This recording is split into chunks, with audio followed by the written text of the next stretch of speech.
Hi friends, ఇవన్నీ కూడా ఇవాళ బుకింగ్ అయిన ఆర్డర్స్ అండి. రేపైతే పార్సల్స్ ఏవి డిస్పాచ్ చేయట్లేదు, ఎందుకంటే ఇవన్నీ ఉన్నాయి కాబట్టి కస్టమర్స్ వాళ్ళ అడ్రస్లు అండ్ వాళ్ళు ఏం శారీస్ తీసుకున్నారో క్లియర్గా అన్ని పార్సల్ ప్యాక్ చేయాలి కాబట్టి సో కొంచెం అయితే కోఆపరేట్ అయితే చేయండి. ఇవన్నీ కూడా ఇవాళ బుకింగ్స్ అండి.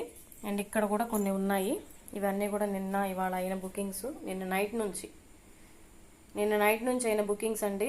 సో ఇవన్నీ కూడా నేను ఎవరు పేమెంట్ చేశారు, ఎన్నిటికి పేమెంట్ చేశారు, ఇవన్నీ నేను చెక్ చేసుకొని మొత్తము ప్యాకింగ్ అయితే చేయాల్సి ఉంటుంది. ఒక 2-3 డేస్ అయితే టైం పడుతుంది మీకు ట్రాకింగ్ అయితే ఇవ్వడానికి. రేపు పొద్దున్నే ట్రాకింగ్ ఇవ్వండి అని మాత్రం నన్ను టెన్షన్ పెట్టకండి ఫ్రెండ్స్. చిన్న అప్డేట్ అయితే ఇస్తున్నాను. 2-3 డేస్ అయితే పడుతుంది, ఎందుకంటే మొత్తం పార్సెల్స్ పోస్ట్ ఆఫీస్ వాళ్ళు కూడా తీసుకోరు.